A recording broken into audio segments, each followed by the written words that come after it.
Kia ora, Markie here, vlogging while I'm jogging. Well, I'm walking slowly because I've got uncomfortable shoes on. So, I have been asked another great question, or more accurately, maybe given a great suggestion for another RJ video, and that is to talk about the process of recovery and what it looks like, the kind of stages of recovery.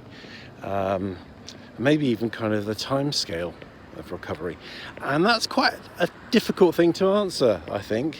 I'm certainly happy to share my thoughts on it, and I can talk from my own experience and from some of the people that I've worked with, but I'd really be interested to hear other people's thoughts on this, you know, particularly for the people who have, because there is a growing number of people, you know, in long-term recovery from RJ. I'm just coming to a pedestrian crossing now, so there's a little beep, and the little green man is going to flash at me, I hope. Although it seems not to be working. So yeah, what does recovery look like? So all I can say, I think, is making the right noises, but the green man's not flashing and the cars are still going, so it could be an interesting video of me getting run over. Found footage video. So I think for me there was a significant improvement in how I felt when, as soon as I kind of started to find information about RJ and realised that it was a thing and it wasn't just me being kind of crazy in a unique kind of way. That made a huge difference. You know, that was like a massive kind of sigh of relief. So immediate improvement. And then I think I continued to feel a lot better because I suddenly had hope. And then what I noticed was an improvement.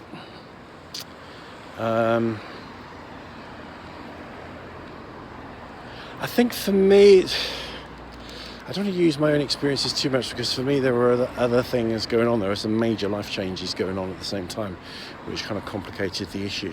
But I think certainly an improvement which seemed, you know, which carried the kind of sense of, phew, thank God, I'm better.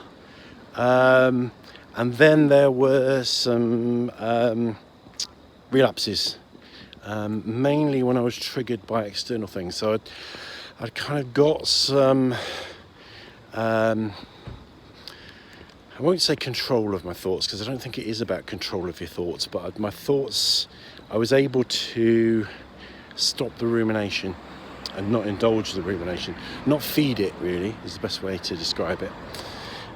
So generally speaking, when left to my own devices, I was feeling a lot better, but then occasionally something in the external world would trigger me, and I would feel effectively, you know, like a relapse, really.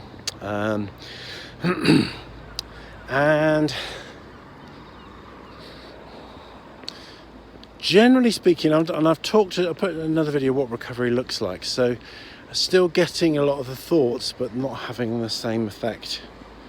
And then, and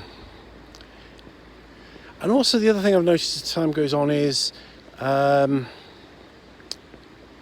almost like a lack of empathy with myself, with my earlier self, of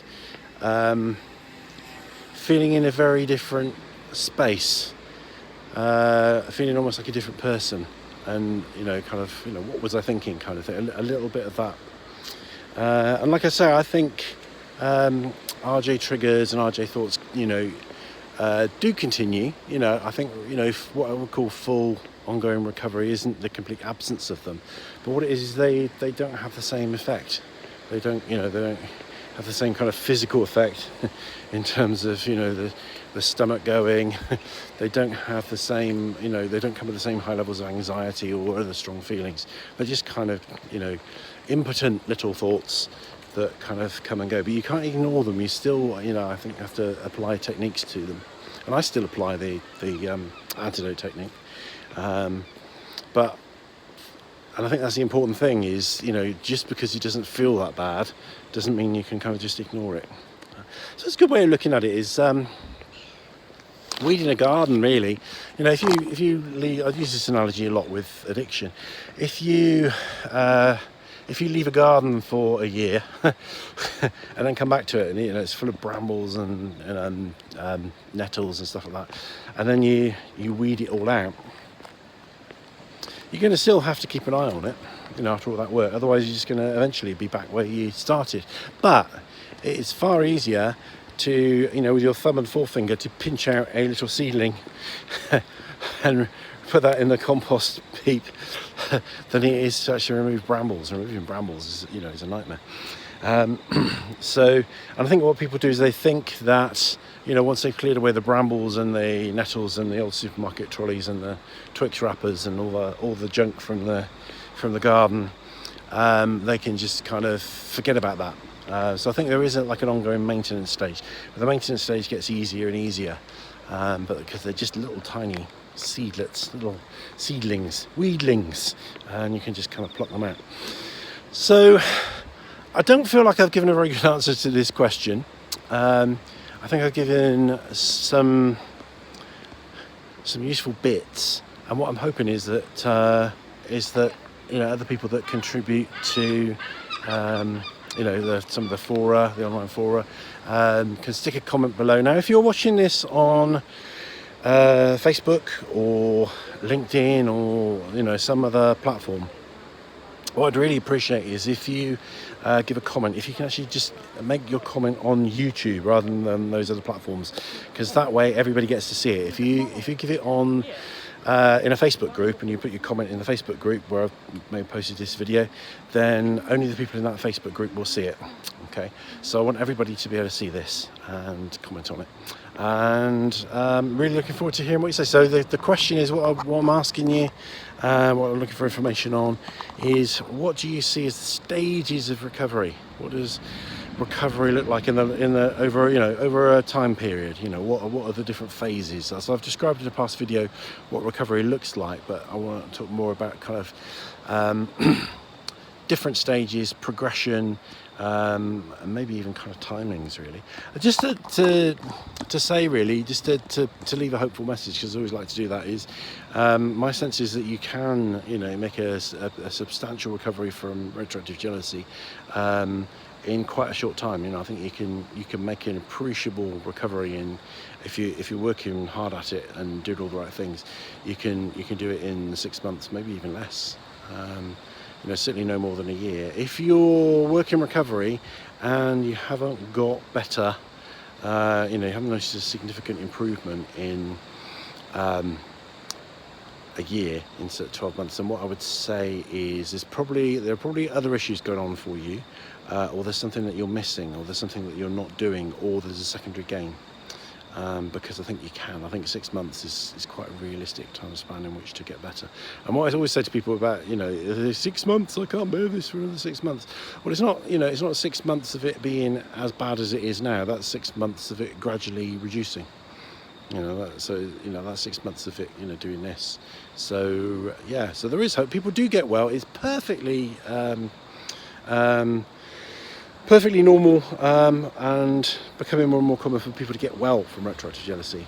So don't feel you're stuck with this. The only barrier, is you. The only real solution is you. Really, it's about what you do, what you're willing to do, looking at what you're not willing to do. That's the thing, really. There is no reason why you can't recover. There may be particular difficulties that you might have, but then you need to get specific help to overcome those particular difficulties, and that can be done. So be hopeful, be merry, and be helpful in putting comments on underneath the YouTube video with your thoughts on this question. I'd be very, very grateful for that. And that's what I think, this community, and there is a community now, we can all help each other, we can work together, share information, share what's worked, help each other along the way. Rangimarie.